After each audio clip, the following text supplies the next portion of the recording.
बारान रहमत आज न्यूज़ की सहरी ट्रांसमिशन में एक बार फिर आपको खुशामदीद कहते हैं। सहरी का दस्तरखान लगा हुआ है और जो ब्रेक में भी हमारी बातें होती हैं बड़ी इंटरेस्टिंग हो रही होती हैं, लेकिन टाइम कम होता है तो ज़ाहिर है वो सारी बातें हो नहीं पा रही होती। सबा के दो नन्हे मेहमान हमारे साथ वक्त मौजूद हैं। जी सबा, सद और अयान हैं आज हमारे साथ। जी इनसे पहले शुरू कर लें बात। अयान, आप कौन सी क्लास में हो?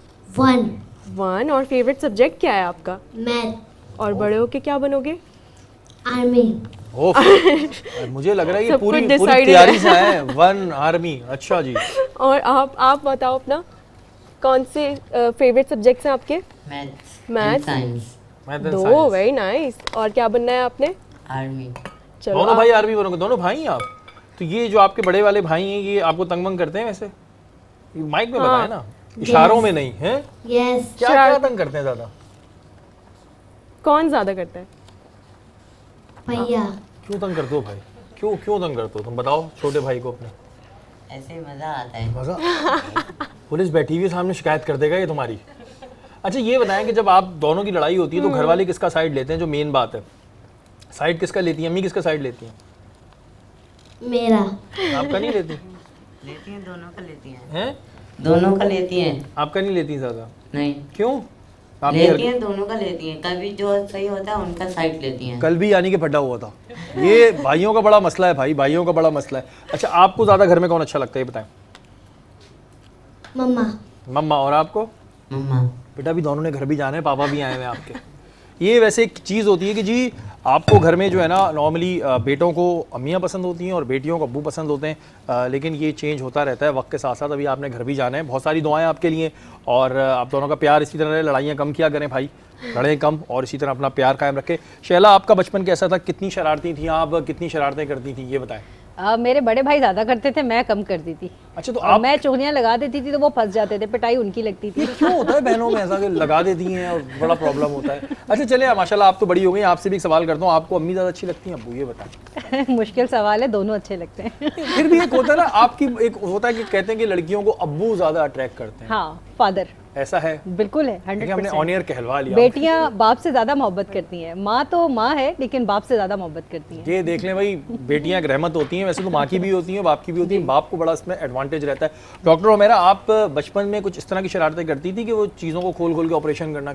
बड़े बड़े नहीं, मैं बहुत ज़्यादा शरारती हुआ करती थी बचपन में। बिल्कुल, मैं ये सब चीज़ें एक्सप्लोर करना, और स्पेशली एक दफ़ा तो बचपन में मैंने मेडिसिन भी खा ली थी और मतलब डॉक्टर बन रही थी बचपन से। एक्सपेरिमेंट कर रही थी, तो मुझे बचपन से ही डॉक्टर बनने का, वो वाइट कोट और वो स्टेथोस्कोप लगा के घूमती थी घर में, मुझे अच्छा लगता था। और बड़े हो गए आप डॉक्टर बन गई जी। और ये चीज़ें होती हैं, हमारा सेगमेंट का टाइम बहुत शॉर्ट होता है, इन बच्चों के लिए बहुत सारी दुआएं और अल्लाह ताला इनका नसीब अच्छा करे और आप लोगों में प्यार इस तरह कायम रहे। डॉक्टर और एसएसपी शैला आपका बहुत शुक्रिया, आप हमारी निशिस्त में आई, अपना कीमती टाइम निकाल के। अल्लाह ताला आपको अपने हिफ्ज़-ओ-अमान में रखे, जिस तरह का आप काम कर रही हैं अल्लाह आपको अपने हिफ्ज़-ओ-अमान में रखे और इसी तरह आप काम करते रहे। अभी बस थोड़ी देर में अज़ान फ़जर होने वाली है और हमेशा अच्छे अल्फाज निकालें अपने मुंह से, और ये बात मैं बार बार दोहराता हूँ क्योंकि वक्त बड़ा कीमती होता है, ना जाने कौन सा वक्त कबूलियत का हो। अच्छे अल्फाज निकालें, दुआ में हमें भी याद रखें। डॉक्टर साहब आपकी जानिब आऊँगा कि जो इस वक्त यहाँ पर आपके पास प्रिजनर्स हैं, ज़ाहिर है मैंने जो बिल्कुल शुरू में एक बात की थी कि मेंटली तौर पे भी वो प्रॉब्लम में आ जाते हैं। फिर कुछ लोग ऐसे हैं जिनको 14 साल की सज़ा हो गई है, तो वो उनकी मेंटल हेल्थ के लिए क्या करते हैं आप लोग? अच्छा, हमारे यहाँ आज मतलब लास्ट जो हमारा मंथ गुजरा है उसमें हमने बहुत सारी एक्टिविटीज़ करवाई हैं, जिसके अंदर हमने स्पोर्ट्स एक्टिविटीज़ भी करवाई हैं। तो हमने एक मैच ऑर्गेनाइज़ कराया था और ये ऑन एंड ऑफ होता रहता है, मतलब ये एक दफ़ा का नहीं है। कभी हम उनका कोई कंपटीशन रख लेते हैं, रेसिंग कंपटीशन होता है, कभी कोई स्पोर्ट्स का, हमने क्रिकेट मैच लेडीज़ जेल में हमने करवाया। तो एक लम्हे के लिए तो हमें भी लग रहा था हम प्रिजन में नहीं है, यानी इतना अच्छा वो लोग पार्टिसिपेट भी कर रही थी। और मुझे ऐसा लग रहा था जैसे मेंटल हेल्थ के लिए एक्टिविटीज़ बहुत ज़रूरी है, और इससे काफ़ी पॉजिटिव उनकी मतलब एक एनर्जी मतलब फील हो रही थी कि उनको अच्छा भी लग रहा था। प्रिजनर्स को घुल मिल गए थे, सारा जो मीडिया और हम सब लोग मिल करके, एक अच्छा इनिशिएटिव है, और इसके लिए हमने जो सीनियर्स हैं उनका भी थैंक्स कहते हैं, क्योंकि उनकी कोऑपरेशन के बगैर तो पॉसिबल ही नहीं हो सकता। अच्छा, जैसे किसी को 14 साल की सज़ा हो गई या लाइफ टाइम इम्प्रिजनमेंट हो गई, तो ज़ाहिर है वो एक साइकोलॉजिकल प्रेशर में आया था कि अब तो मैं बाहर निकल नहीं सकता, तो वो कभी कभी ज़ाहिर है कुछ ऐसी हरकतें भी करता होगा। उस बंदे को या उस बंदी को आप लोग किस तरह हैंडल करते हैं? उसे किस तरह ये इस चीज़ का एहसास दिलाया जाता है कि भाई यही लाइफ है अब और इसको तरीके से लेके चलो? अच्छा, ये अक्सर मैंने देखा है जिनको सज़ा लग जाती है, स्पेशली अगर उम्र कैद अगर होती है, तो वो बहुत डिप्रेशन और एनजाइटी में खातून या वो बच्चा चला जाता है। और फिर एक होता है ज़ाहिर है, रोना भी होता है और सब अपनी फैमिली से दूर होते हैं, तो बड़ा एक अफसोसनाक ये होते हैं। फिर हम उनकी काउंसलिंग करते हैं, मैं डेली उनको अपने पास बुलाती हूँ, तो वो हमसे बातचीत करके उनको थोड़ा सा रिलीफ होता है, फिर उनको बताते हैं ज़िंदगी की तरफ। और हमारे पास ये बहुत सारी चीज़ें होती हैं, कुरानिक उनको हमें तालीम भी दी जाती है और वोकेशनल ट्रेनिंग सेंटर्स भी है। हमारी पता है ये कोशिश होती है शरिया कि उनको बिजी रखें। इससे ये होगा कि फिर वो नेगेटिव थॉट्स की तरफ नहीं जाएंगे। जिनको सिलाई कढ़ाई सीखनी है वो वोकेशनल ट्रेनिंग में वो उसको ज्वाइन करती हैं। जिन्होंने कुछ अपनी तालीम को कंटिन्यू करना है तो एजुकेशन के लिए हमारे वहाँ पे स्कूल्स भी हैं, तो वो उनको ज्वाइन कर लेते हैं बच्चे। तो ये सारी चीज़ें इसलिए होती है ताकि वो फारिग ना बैठे और वो अपने आप को बिज़ी रखें। और इनफैक्ट हमारे लेडीज़ में तो जिम की फैसिलिटी भी है, यानी अगर जो फ्री हैं तो वो जिम भी कर सकती हैं और स्पोर्ट्स भी एक्टिविटीज़ भी कर सकती हैं, तो ताकि वो बिज़ी रहे और इस नेगेटिविटी से दूर चली जाए। अच्छा, रमज़ानुल मुबारक में क्या स्केड्यूल होता है? मैं क्योंकि जेल्स पे प्रोग्राम कर चुका हूँ, तो रमज़ानों का मेन्यू क्या होता है वैसे? क्या सहरी और इफ्तारी का थोड़ा सा हमें हमसे शेयर करें? अच्छा, हमारे साथ ये होता है कि सहरी के टाइम पे तो हमारा जो उनका नाश्ता होता है वो इसके अंदर हलवा और ये सारी चीज़ें हम ऐड करते हैं, पराठा। और इसके अलावा जो दीगर जो जैसे अफ्तारी का टाइम है तो उसके अंदर बिरयानी भी ऐड हो जाती है। अक्सर तो NGOs की तरफ से इतना कुछ आ रहा होता है कि समझ नहीं आ रहा होता किसको मना करें किसको यस करें। हमारे माशाल्लाह कराची में ये चीज़ बहुत अच्छी है कि लोग बहुत ज़्यादा सपोर्ट करते हैं, जेलों में भी करते हैं और बाहर भी करते हैं। तो फ्रूट्स हर तरह की जो मतलब होनी चाहिए, शरबत और ये सारी चीज़ें उनको प्रोवाइड की जाती हैं। ज़्यादातर क्या बीमारियाँ आती हैं वैसे इन जनरली?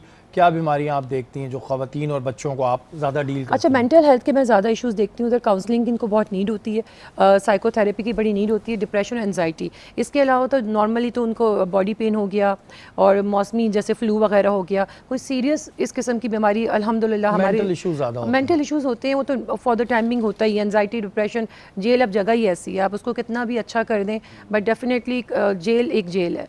बिल्कुल जी, ये तो बात सही है। और मेंटल इश्यूज़ के हम भी देखते हैं। ज़ाहिर है कोई भी बंदा सुनेगा मैं 14 साल तक बाहर नहीं निकलूंगा, लेकिन ये एक बड़ा काम है जो ये डॉक्टर्स कर रहे हैं कि उनको काउंसलिंग करके किसी तरह भी उस चीज़ के लिए आमादा कर दें, क्योंकि किसी इंसान को आमादा करना इतना आसान नहीं है।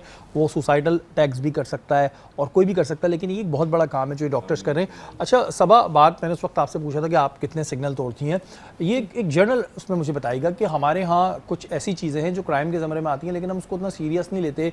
रीज़न क्या है? हम क्यों कहते हैं कि बस खैर है, पाकिस्तान में हम वो काम जो है वो कर लेते हैं, दूसरे मुल्क में जाके हम फ़ौरन सुधर जाते हैं? क्या रीज़न समझ रही हैं आप? रीज़न मुझे लगता है कि लोग अवेयर तो होते हैं पर केयरफुल नहीं होते। एक होता है माइंडफुल लिविंग, कि यानी आप यूँ रहें कि आपके एक्शन से किसी को क्या फ़र्क पड़ेगा, क्या नुकसान है, क्या फ़ायदा है, या बिल्कुल न्यूट्रल है, कुछ भी नहीं होगा। जैसे अगेन ड्राइविंग वाले उसमें मैंने एक और चीज़ बहुत ज़्यादा नोटिस की है कि जो हमारे बाइकर्स हैं वो बिल्कुल यूँ निकल रहे होते हैं और बग़ैर इंडिकेटर्स के बहुत कन्वीनियंटली जा रहे होते हैं। तो मतलब वो एक बहुत ज़्यादा बॉदर करती है ये चीज़, क्योंकि अब आप ड्राइव कर रहे हो, आप इस चीज़ को एंटिसिपेट करके चलना होता है कि अब कहीं से कोई बाइक चींटी की तरह आके और निकल जाएगी आगे, तो ये तो नहीं करना चाहिए। तो ये प्रॉब्लम ज़्यादातर आती हैं और हम बाहर मुल्क जाते हैं तो हम बिल्कुल वो हो जाते हैं। ये एक बड़ा अफसोस की बात है, ये कोई खुशी की बात नहीं होती है। हमें अफसोस होता है कि हम बाहर मुल्क जाते हैं, आप यकीन माने रैपर भी होता है ना तो हम जेब में रख के घूम रहे होते हैं, घर को जब होटल के कमरे में जाते हैं इतने जमा हो चुके होते हैं। पाकिस्तान में तो जिसका मूड होता है कहीं भी पीक मार दी, कहीं भी कुछ कर दिया। अपने मुल्क को साफ़ करें, इधर से आदत डालें तो बड़ा अच्छा रहेगा। मोहसिन भाई, हम गवर्नमेंट को ज़िम्मेदार ठहराते हैं, हम हुकूमती इदारों को ज़िम्मेदार ठहराते हैं, हम खुद कितने बड़े ज़िम्मेदार हैं कानून को तोड़ने में? बिस्मिल्लाहिर्रहमानिर्रहीम। हुज़ूर सल्लल्लाहु अलैहि वसल्लम ने फरमाया कि अल मुस्लिम अखुल मुस्लिम, एक मुसलमान दूसरे मुसलमान का भाई है, ना वो खुद जुल्म करता है ना किसी जालिम के हवाले करता है। असल में बात ही ये शहरी भाई, जैसे अभी बहन भी कह रही थी, पहले भी हम बात कर रहे थे कि हम अपने अंदर जब तक बदलाव नहीं लाएंगे ना तब तक माशरे के अंदर से बिगाड़ ख़त्म नहीं होगा। सारी बात जैसे अभी आप कह रहे हैं कि भाई सिग्नल का तोड़ना, ये चीज़ें तोड़ना, एक उर्फ़ आम में एक लफ्ज़ कहता है खरबूजे को देख के खरबूजा रंग पकड़ता है। बिल्कुल। तो अब अगर हालात वाक़अत यही है कि हम ना अच्छाई को फ़ौरन अडॉप्ट करते, बुराई को फ़ौरन पकड़ लेते। तो असल बात ये कि हमें ये बताना है कि हमें कहते हैं ना कि गंद नहीं साफ़ करना, पूरी गंदगी का ढेर उसको साफ़ करना पड़ेगा। जब तक कि हम ये चाहेंगे कि हम हमें एक चीज़ साफ़ कर लें, एक चीज़ बता दें, नहीं, हमें पूरा माइंड सेट, जो सोच है ना, जैसे एटीट्यूड कहते हैं, ये बदलना पड़ेगा कि देखो इंसाफ का तकादा, अदल का तकादा ये है कि अगर माशरे को बेहतर करना चाहते हैं तो सबसे पहले अपने साथ इंसाफ करना सीखें। मिसाल के तौर पे अगर आप ये कह रहे हैं कि उसने सिग्नल तोड़ा है या उसने कर रहा है तो मैं भी यही काम करूँगा, नहीं भाई, आप ये देखिए अगर वो गलत कर रहा है, वो अगर कुएं में जा रहा है तो ख़ुद आप क्यों कुएं में गिर रहे हैं? तो उसे समझाना पड़ेगा, तुम्हारे थोड़े से ईजीनेस को समझ लो, या तुम्हारी थोड़ी सी ये कि मैं जल्दी पहुँच जाऊँगा। हो सकता है अल्लाह ताला तुम अभी सिग्नल तोड़ो, अल्लाह ताला तुम्हारे आगे जाके कोई वही बात है हालात और नागानी आफत आ जाए। तो ये बहुत ज़रूरत है कि आज के दौर में माइंड सेट यानी कि माइंड सेट को चेंज करने की, बिल्कुल माइंड सेट की भी ज़रूरत है। और मोहसिन भाई वही वाली बात कि हम अच्छी चीज़ में तो नहीं फॉलो कर रहे होते, बुरी चीज़ में फ़ौरन पकड़ लेते हैं, यार ये कर रहे हम भी कर देते हैं। तो बात मैं ये कह रहा हूँ कि हमारा असल में ये तरीका, हमें लोगों को ये समझाना पड़ेगा कि देखो अल्लाह ताला उसके रसूल ने तुम्हें क्या फरमाया है कि जो तुम्हें अच्छाई बताए ना, तुम वलो भी सीन क्यों फरमाया कि अगर तुम्हें इल्म हासिल करना पड़े तो तुम चीन भी चले जाओ। मुराद ये थी कि चाहे वो मुसलमान हो या ना हो, चाहे उनका ताल्लुक किसी से हो या ना हो, लेकिन वो अच्छाई सिखा रहे हैं, अच्छी बात सिखा रहे हैं तो वो सीखो। लेकिन हम क्या करते हैं, हम बुराई की तरफ जाते हैं, बुराई को सीखते हैं। तो सबसे पहले माशरे को ये बेहतर करना पड़ेगा कि हम अच्छाई की तरफ लेके जाएं। अच्छा, एक और प्रॉब्लम ये है कि कुछ जगहों पे हम देखते हैं कि अमीर के लिए अलग कानून होता है, गरीब के लिए अलग कानून होता है। कुछ जगहों पे ऐसा हो जाता है कि सोर्स लग गई तो उसका काम हो गया, जो बेचारा गरीब लाए लाए खड़ा उसका नहीं खड़ा हुआ। इससे कितना बिगाड़ पैदा हो रहा है? देखिए, बिगाड़ की तो अलग बात है। अल्लाह के रसूल सल्लल्लाहु अलैहि वसल्लम ने फरमाया कि अगर कोई शख्स अल्लाह की रज़ा छोड़कर बंदे को राज़ी करने के लिए कोई कानून अपनाता है कि ये बंदा राज़ी हो जाएगा, इसमें अल्लाह नाराज़ भले हो जाए, तो अल्लाह क्या फरमाता है, अल्लाह के रसूल फरमाता है, अल्लाह ताला क्या करता है कि अल्लाह ताला उस काम में इतना तूल दे देता है कि अब बंदा जो राज़ी होने वाला होता है वो नाराज़ हो जाता है। तो मुराद ये है कि हम जो सोच रहे हैं ना, हम अपने लिहाज से तदबीर बना रहे होते हैं, एक अल्लाह तदबीर बना रहा होता है। तो हमें क्या करना चाहिए, जैसे आपने सवाल किया कि आज ज़रूरत इस माशरे की है कि जिससे भी हम जो काम लेना चाह रहे हैं या करवाना चाह रहे हैं, तो हम ये देखें उसकी नीयत क्या है कि वो वाक़तन हमारे लिए बेहतर करना चाहता है या बेहतरी लाना चाहता है, माशरे में बेहतरी लाना चाहता है। तो आज ज़रूरत इस अमर की है कि हमें एक दूसरे को समझना होगा कि हमारे जो बंदा सामने बैठा हुआ है वो आया अपने फ़ायदे के लिए कोई काम कराना चाह रहा है या दूसरों के फ़ायदे के लिए कोई काम कर रहा है। अच्छा, जो आज के दौर में कानून चल रहा है, जो हमारे सामने सिनेरियोज़ हैं, इस्लामी कानून और अगर आज के कानून को हम कंपेयर करें तो क्या फ़र्क आपको नज़र आता है एज़ ए मुफ्ती? अब मैं आपको मिसाल देता हूँ। हज़रत उमर फ़ारूक रज़ियल्लाहु अन्हु जब चलते थे बाज़ार में तो कोड़ा उनके हाथ में होता था और बज़ाब्ते एक मरतबा, यानी एक तरफ सख्ती है, कोड़ा हाथ में कि कोई गैर कानूनी गैर शरई काम ना कर दे, लेकिन आप देखें अंदर से अल्लाह का खौफ भी कितना है। एक सहाबी रसूल हज़रत सलमा रज़ियल्लाहु ताला अन्हु के बारे में आता है कि आप बाज़ार से थे तो आपने रास्ते में बाज़ार में हल्का सा उन्हें कोड़ा मारा कि तुम बीच में चल लो, पीछे हट के चलो, तो वो कपड़े पे लगा, उनके जिस्म पर नहीं लगा। अब ये बात देखिए कौन है, अमीर है, अमीर मोमिनीन है, वक्त आया हज का, तो वही सहाबी रसूल को अल्लाह के रसूल के ये प्यारे खलीफा मोहतरम जो मिले तो हाथ पकड़ के घर ले गए और फरमाया कि तुम हज करने जा रहे हो, कुछ दरमो दिनार दिए कि ये मेरी तरफ से तुम्हारे लिए तोहफ़ा है, और देखो मुझे माफ़ कर देना कि एक मरतबा हम बाज़ार में जब थे ना तो मैंने तुम्हें कोड़ा मार दिया था। अच्छा, इधर मैं एक चीज़ ऐड करना चाहूँगी। जैसे आप लोग बात कर रहे हैं कानून की ना, तो लॉज की और जुडिशरी की, अगर इम्प्लीमेंटेशन ऑफ लॉ हो तो मेरे ख्याल से मसाइल हल हो जाएं। जैसे आपके सामने एग्जांपल है, सऊदी अरब में कोई चोरी करता है फ़ौरन हाथ काटते, इधर क्या होता है, बेल हो जाती है। जब आपको कानून का डर ही नहीं होगा, इम्प्लीमेंटेशन सज़ा ही नहीं मिलेगी। और पाकिस्तान में कन्विक्शन रेट तो वैसे ही बहुत स्लो है, बहुत लो है। आप सज़ा से आप डरोगे तो आप नहीं करोगे ना जुर्म। अच्छा, वो उस पर फिर यही एक बात होती है कि जी अदालतें जो हैं पे लोड बहुत है, इस वजह से ये प्रॉब्लम आती है। लेकिन ये आपकी बात बिल्कुल ठीक है। मैं इसी बात पर आ रहा था कि देखिए असल चीज़ ये कि अल्लाह के ताला ने कुरान दिखाया, अल्लाह के रसूल सल्लल्लाहु अलैहि वसल्लम ने, मिसाल किसी ने अगर कोई गलत फेल किया तो उसको जब संसार किया गया तो फिर वो अगला बंदा डर गया कि नहीं यार मैं कोई गलत काम नहीं करूँगा। अगर किसी ने चोरी की तो उसके हाथ काटे गए, तो वो फिर जब फिरता है तो पहले इसके साथ न जाता कि नहीं यार इसने ये काम किया है, दूसरा इबरत हासिल कर लेता है। लेकिन आज ये है कि अगर हमारे साथ हम कोई गलत फेल कर दें तो हमें बात मालूम होता है कि अदालत जाएंगे तो ये कर लेंगे, यानी कहीं ना कहीं से आप बच जाएंगे। कहीं भी कानून अगर सख्त हो जाए तो इस्लामी कानून वो कानून है कि अगर आपने गुनाह किया है, इर्तिकाब किया है, तो आपको पकड़ ज़रूर होगी और आपको सज़ा मिलेगी। जब सज़ा मिलती है तो बंदा खुद अपनी फितरी तौर पे बचता है गुनाहों से भी और ख़ताओं से भी। बेहतरीन सी अच्छा, बात। जैसे हमने उस वक्त एक बात की थी कि हम आपने बताया था कि रिश्वत लेने वाला देने वाला दोनों जो हैं वो जहन्नुमी हैं। बिल्कुल ऐसे। लेकिन मोहसिन भाई, हमारे यहाँ कई दफ़ा लोगों का ये कहना होता है कि हमें मजबूरी में रिश्वत देनी पड़ रही है, हम क्या करें, अगर हम रिश्वत नहीं देंगे तो हमारा ये काम नहीं होगा, इस वजह से हम रिश्वत दे रहे हैं। ऐसी सूरत हाल में क्या होगा? नहीं तो ज़रूरी है वही काम करना। अल्लाह मुस्बिल असबाब नहीं है क्या अल्लाह ताला उसी में आपको बढ़ाएगा या अल्लाह ताला उसी में आपको देगा? सारी बात यहाँ पर यही आती है कि हम ये सोचते हैं कि हमारा ये काम अगर होगा तो रिश्वत के ज़रिए होगा। अल्लाह कादिर है ना, अल्लाह मालिक है। तुम कोशिश तो करो कि अगर वो समझ लो कि अगर इस फेल में तुम सोच रहे हो कि मुझे माल मिल जाएगा या मैं इस पोस्ट पर आकर बढ़ा जाऊँगा। माल नहीं मिल जाएगा। सपोज एक बंदा जाता है, मैं आपसे मिसाल ले लेते हैं कि वो अपना घर अपने नाम कराने जा रहा है, तो वहाँ पे भी रिश्वत ली जाती है। वो अपना जायज़ काम कराने जा रहा है, वो घर अपने नाम कराने जा रहा है, वाला उसको फाइलों में फंसा रहा है, नहीं ये पूरा नहीं, ये पूरा नहीं, कल आना, परसों आना, तरसों आना। इन दी एंड वो कहता है कि भाई ये लो पैसे और मेरा काम करो। नहीं, बात ये नहीं है। देखें, आप अगर ये बात करें, वही बात आ गई कि हमने भले उसने वो जितना भी वो आपके खिलाफ जा रहा है, आप मजबूर हो रहे हैं, लेकिन याद रखिएगा ये मजबूरी जो है आपको गुनाह की तरफ लेके जा रही है। इससे आप ये छूट नहीं सकते कि नहीं यार मैं तो मजबूरी में काम किया, तो फिर वो अपना काम नहीं करा, ना कराए। मैं फिर अपना घर अपने नहीं, अब ये ना कराए से क्या मुराद है? अल्लाह ताला ने कोई ना कोई सबब ज़रूर बनाया होता है कि बंदा नहीं है कि अगर एक बंदा ऐसा कर रहा है तो एक वक्त आएगा। अल्लाह कादिर तो है ना, इन्नल्लाह अला कुल्ली शैइन कदीर, अल्लाह ताला हर शय पे कादिर है। इससे मुराद क्या है कि तुम कोशिश करो रिश्वत ना दे के, हो सकता है अल्लाह कोई मसबूल असबाब बना दे कि वो काम हो जाए, लेकिन उसके काम की ज़रूरत उसी वक्त है। अगर नहीं, उसमें भी फिर यही है कि वो अल्लाह ताला से की तरफ रुजू करे कि या अल्लाह मेरे लिए असबाब बना और मेरे लिए बेहतर बना, लेकिन रिश्वत ना दे। मेरा जो कौल फ़ैल वो यही रहेगा। लेकिन अगर कोई ये कहता है कि नहीं रिश्वत दे देनी चाहिए, आप गुनाहगार नहीं होगे, तो ये फिर तज़ाद है। क्योंकि आप अगर रब को मानते हो, अल्लाह पर अकीदा है, तो अल्लाह आपका ये मामला हल फरमाएगा, क्योंकि अल्लाह तमाम चीज़ों पे कादिर है। लेकिन अगर आप सोचते हो कि नहीं इसके बगैर नहीं होगा, तो याद रखिएगा फिर तो हमारा अकीदा अल्लाह पर ये कहने कि है ही नहीं हुआ ना, कि हम तो कहते हैं कि रिश्वत देंगे तो काम बनेगा।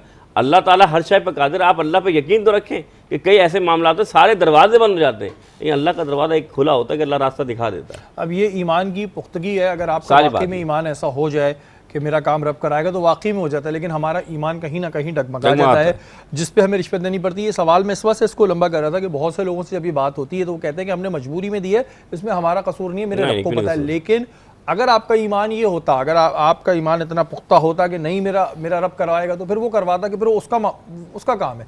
लेकिन कहीं ना कहीं हमारा ईमान डगमगाता है, तो हम रिश्वत देते हैं, तो देने वाला भी गुनाह के ज़मरे में आता है।